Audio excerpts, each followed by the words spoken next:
Ladies and gentlemen, thank you for tuning into another episode of the Psychotherapist Podcast. I am your psycho host, Malcolm Clancy, and as always, I will be engaged in a real psychotherapy session with my co-host, Dr. Bob. For this psychotherapy session, we discuss the ancient Japanese arts of Reiki, a form of alternative healing.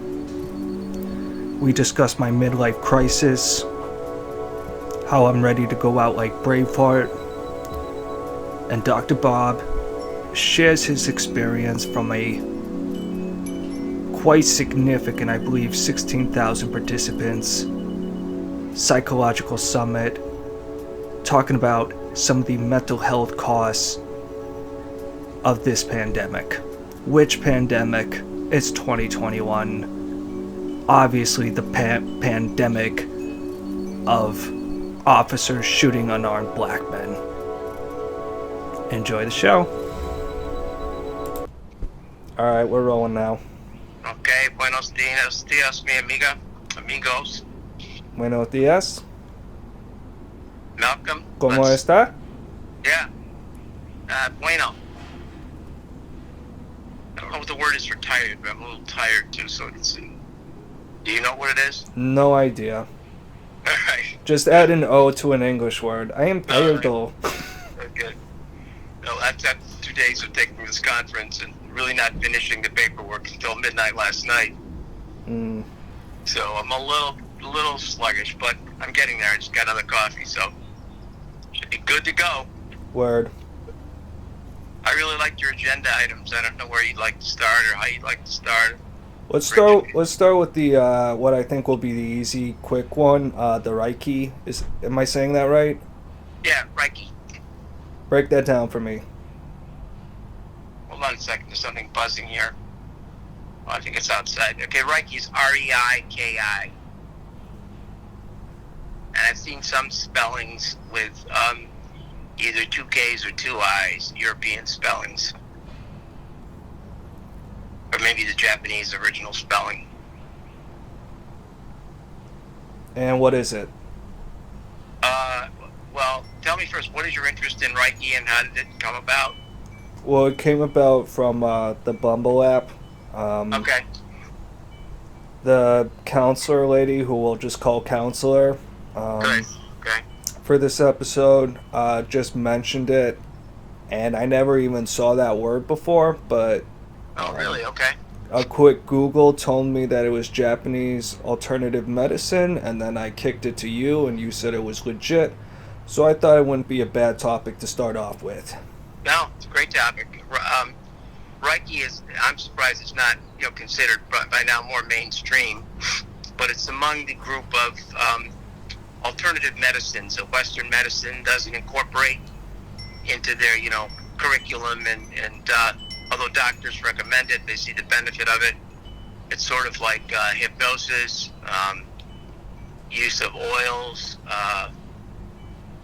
breathing techniques like Wim Hof, things like that would be considered alternatives.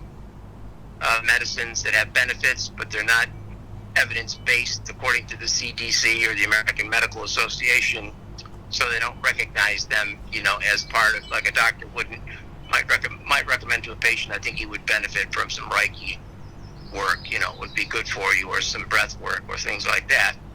But most of them, it's nothing that they would learn in medical school. They would learn it on their own.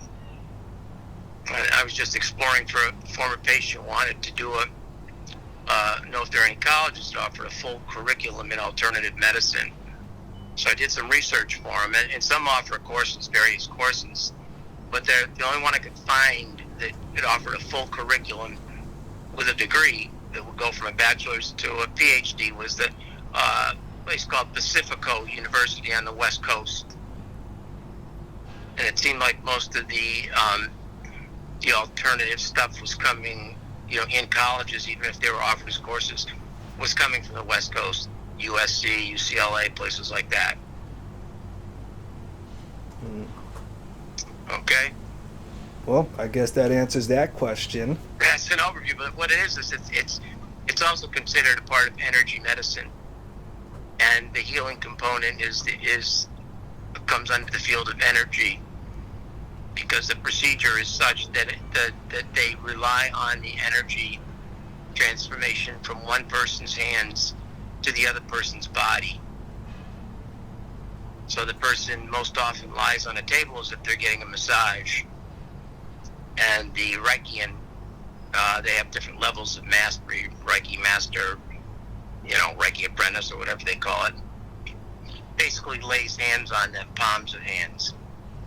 And there was something when the whole coronavirus started, about which are these medicines that involve touching. Like there's several psychological approaches that involve some touching. And certainly in hypnosis, oftentimes we say to the patient, when you feel a certain touch on your knee, it's going to, feel like a shot of electricity, through your body or something like that. So the Reikians had the hardest time with that and with the Massachusetts licensing laws, because they legitimately use hands-on. Mm-hmm. Some will likely, come with a hair's length of touching your body. Others will just go right into, the full body work, where it does resemble a massage. But what's the difference? The difference is it's not a massage, and it follows the Reiki master is trained to follow energy flow in the other person's body, to identify maybe certain parts of the body that are out of whack, that need some healing. So it's it can sound a bit peculiar, but it's very well accepted, and people who take it love it. They love to have Reiki therapy. And a lot of people do, like myself, would do advanced training in it so that they could get certified and use it in their practice. So I respect someone who's doing it. I think that they're into something that's really good. That's awesome. Yeah. Does she do it as a regular basis? Is she a Reikian healer, or does she just take Reiki? I believe she's a Reikian healer. So she actually is a practitioner. According to her, yeah, she's a solo practitioner. I believe she works with her sister. I could be mistaken on that, but she also is a nutritionist, and went through a list of some certifications, because I asked, well, what qualifies you? And she listed out like level whatever Reiki and nutritionist this and licensed that, and I'm like, okay, cool. So okay. You're not a witch, a phony witch doctor.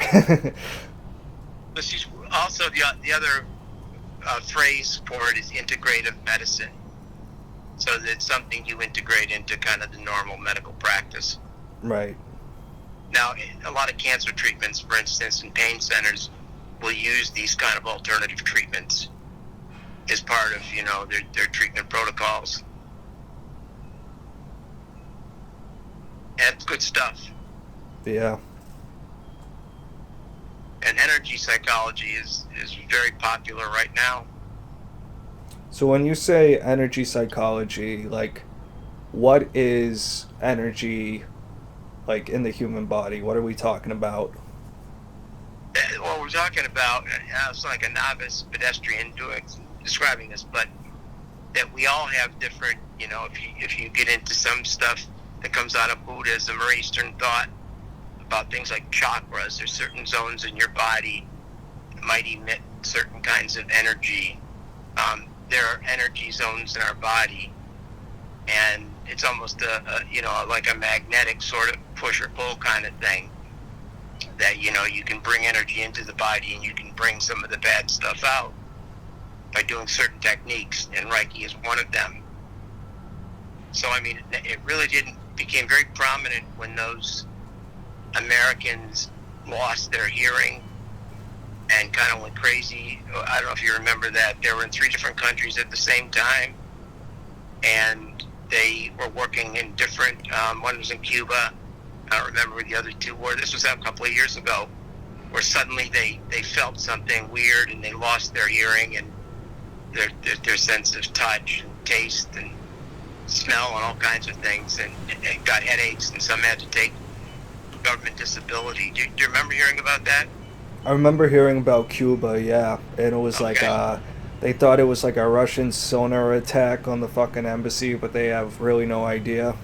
Yeah, well, that's kind of what it was. It was transmission of an energy force, and that some of the controversy over 5G is that that kind of stuff can be used to emit energy, and I guess that's one way to describe it. But those people were victims of some sort of energy that was transmitted, via radio wavelength or microwave length or something like that. That's But crazy. Reiki is, thousands of years old, and it's, tried and true, and it's the Asian cultures primarily who've developed it. I didn't know that it was Japan. I would have said it was China, but Japan makes sense too. Yeah, I mean, I just Googled Reiki and Japan came up. I didn't like.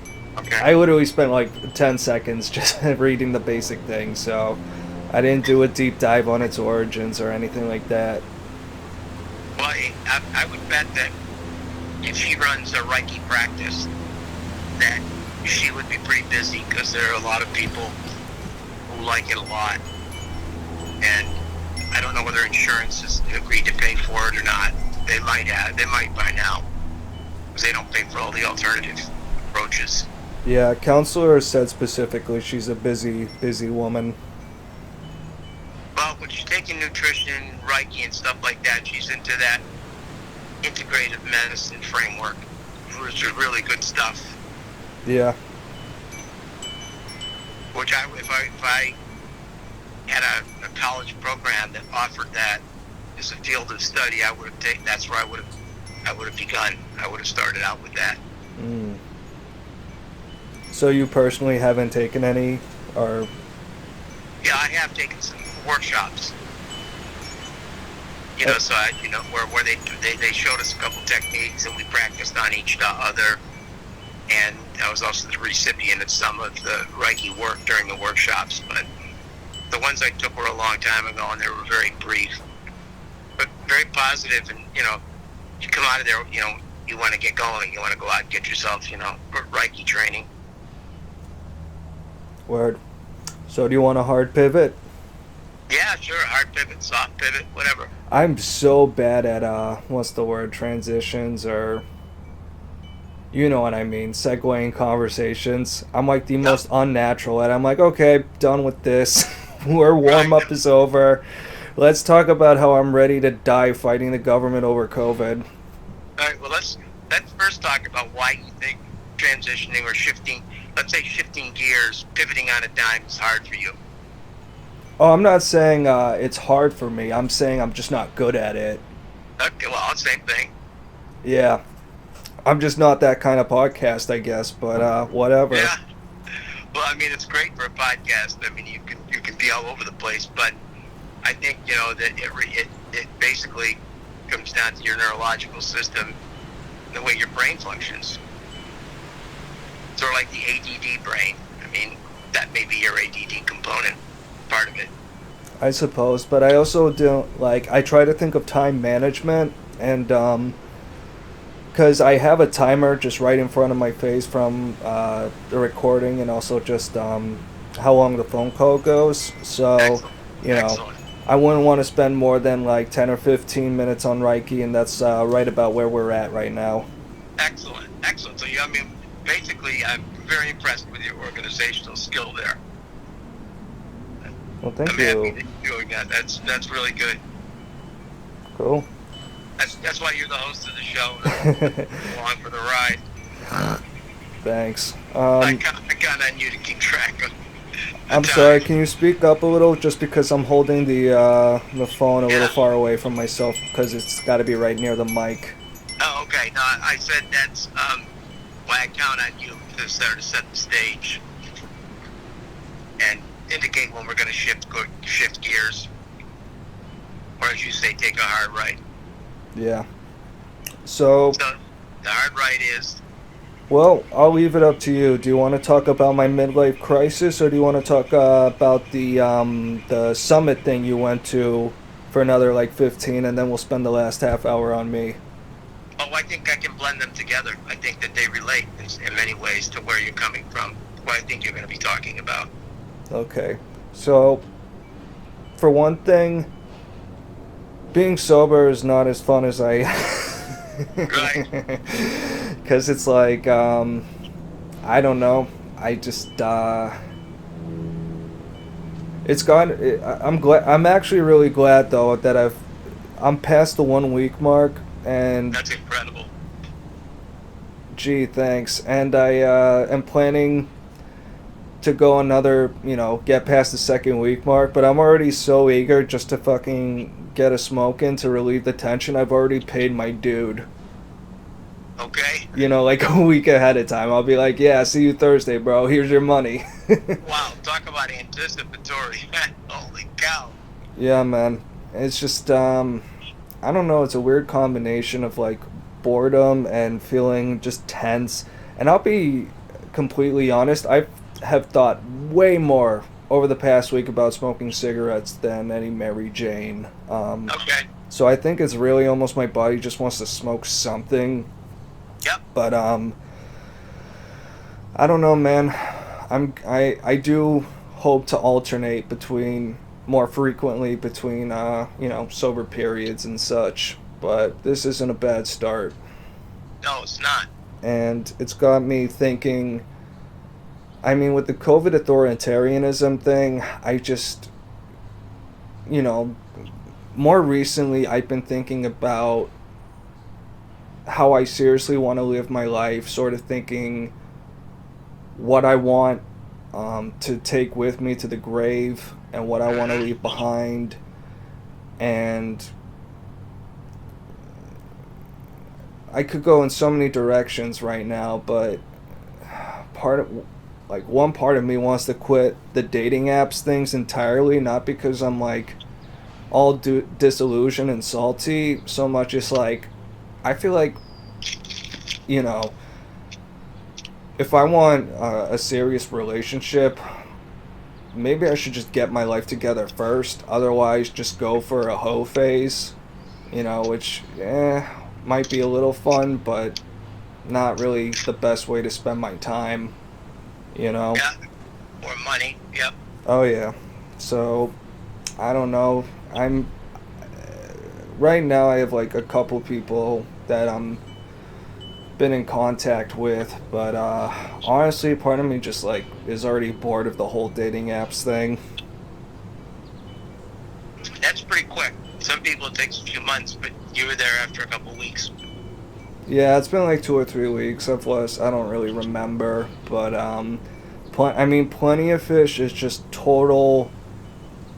I'm like not even kidding when I say it's like 80% fucking fake accounts and hooker bots and all that shit. Like, Mm-hmm. I haven't done a statistical analysis, and I, Okay. at least I met one real person, but yeah, so that sucks. Then on Tinder, I've gotten matches, but it's like no one fucking communicates on Tinder. Like, I feel like it's, if I were to guess, I would say it's probably the most ADHD app because, just for an example, like this week, someone swipes and we say, "What's up?" And we talk for like a few minutes, and then I text them, like, "I just gotta cook now, but I'll hit you up after." And then, Mm-hmm. a half hour later, I'm back, and then it's like, I'm sure I'm never gonna hear from that person again. Right. So it's kind of like I get the whole like patience thing, but in some ways it feels like buying a house or an apartment where it's like you kind of gotta jump on things a little aggressively, otherwise someone else is gonna just buy the real estate. So Yeah, that feels like pressure. yeah, I try not to be pressured. You know, I try to let things just be natural, but Mm-hmm. I would advise myself, I guess, against complacency or whatever, because like on Bumble there was someone I was having a good back and forth with, and then all of a sudden just deleted account, and I'm like, okay, whatever. Moving Yep. on. So, She deleted the account? yeah. And it's not like I said some weird fucking, like, a really bizarre joke and then she disappeared, and I'm like, oh, okay. All Must be right. something I said. It was just like a totally, like, normal, like, innocuous thing, and then all of a sudden it was just gone. So, Yep. there could be a million reasons, but, it's just a very fluid thing, and, as I said before, part of me just wants to just save my time and money, you know, build my kingdom, and then find a queen. Well, that approach is, I'm not always in favor of that because, how long is it going to take you to build your kingdom? And are you going to lose out on the good ones by that time? Well, let me put it this way: like, if I find someone great, but then I end up deciding to go to like the Kennedy, like, or out of state or whatever, or I find a career that compels me to move, then it's like that puts a huge wrench in the whole thing. Like, there's one girl whose number I got. Um, we'll call her Baraka Okay. because I say so. Okay. Baraka's a Mortal Kombat character, but and not a very pretty one. But she said she's taking the MCATs. She's her plans ultimately, you know, go into biomed, and then like a year from now, like move to a different state or city.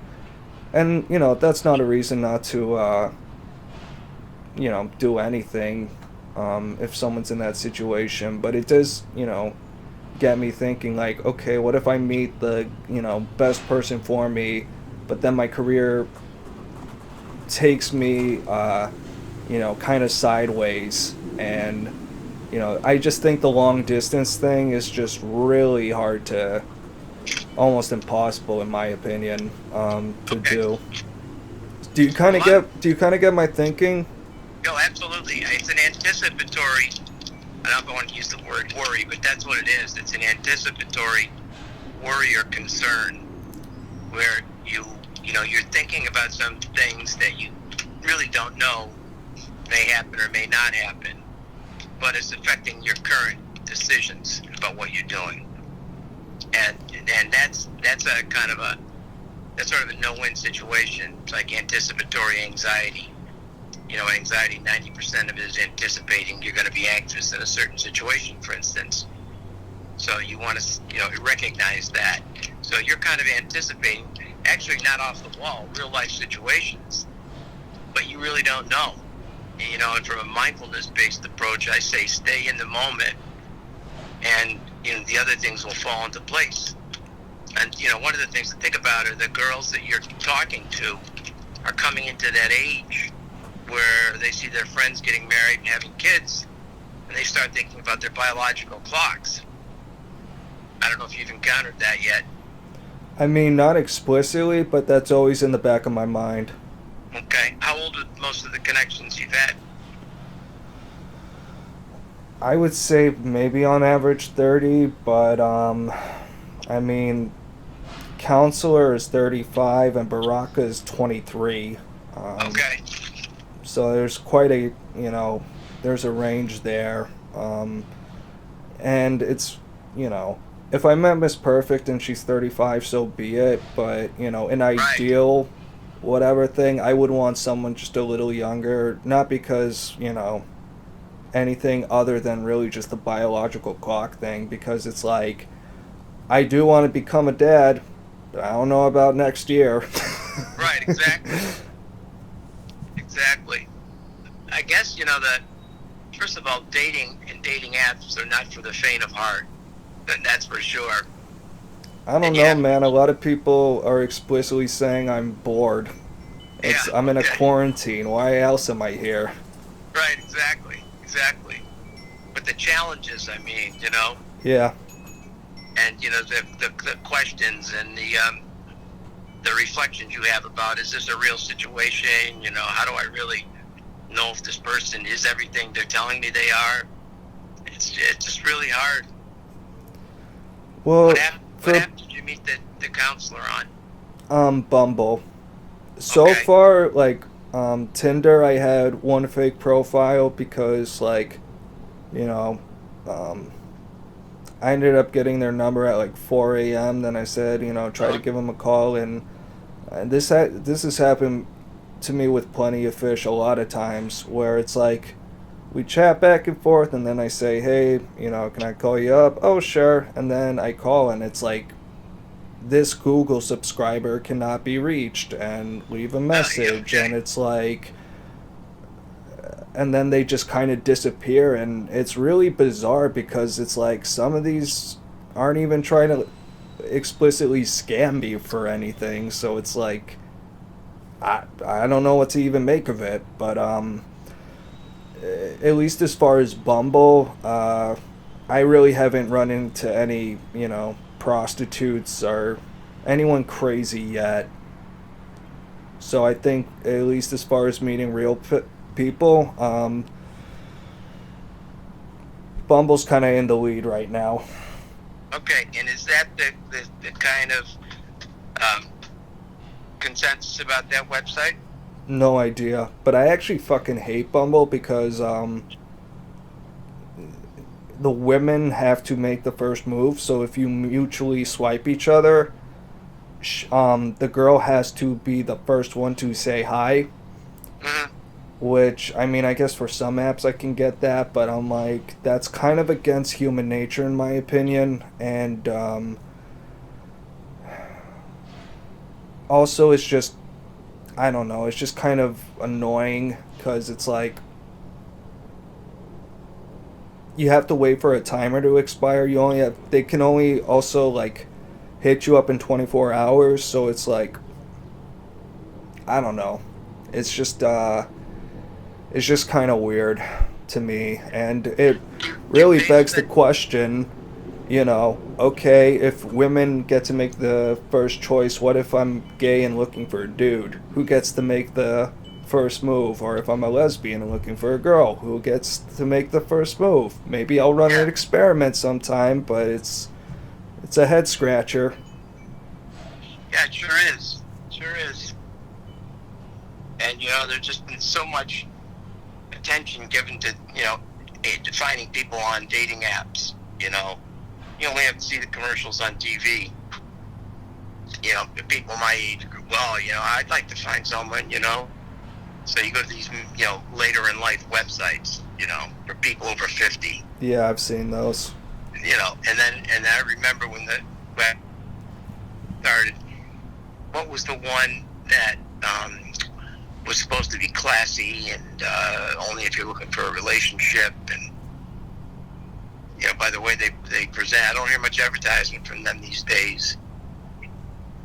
Um, Match, eHarmony, I don't know. eHarmony, yeah, eHarmony. Okay. It was a little more expensive, and the way they advertised themselves, they tried to present themselves as more serious and legitimate. And some people said they were a pain in the ass because you had to jump through a lot of hoops. Their hoops they set up, but you're not on eHarmony, are you? No, I'm not. Also, I saw a video from Russell Brand talking about how dating apps is like been, commodifying love and the sacredness of that and all these kind of hippy dippy things, but it's really hilarious just because at the end of the video there's a guy is like, because of COVID, he's on his like, screaming out his window at some chick across the street sitting on her roof, and just like, you're beautiful today. And Yeah. then they finally meet, and he's literally in a hamster bubble, and it's like, this is just the creepiest fucking weirdest shit, dog. I'm like, if I ever show up for a date, I don't care if it's fucking Angelina Jolie. If anyone shows up in a goddamn hamster bubble or a fucking hamster ball, I'm running away. What do you mean a hamster ball? You know hamster balls? You put them in like those clear plastic balls and they just run around? Yeah. Yeah, this dude literally in this video met up with this chick, and he's in this literal bubble, like a Got it. actual Okay, yeah. bubble, and they're like walking around the park and shit, and it's just Yeah. like, what the fuck has become of our society, Bob? I don't know. Yeah. Well, I think the whole dating thing and the dating apps were confusing enough, and then COVID comes into the mix, you know. And I Yeah. think that one thing that we have to keep in mind is everything we see and talk about, we have to do it within the context of COVID now. Yeah, man, and it's really just how much I see it in commercials and all this stuff. Like, if you're an advertiser, you're in marketing, you want to play to the times, you want to be, relevant and whatever. But it's gone to the point where I feel it's like, see a commercial for anything, and I'll just be like, stop normalizing this shit, dog. It's upsetting me. Right. Exactly. All right, Bob, I'm going to hit pause for a second.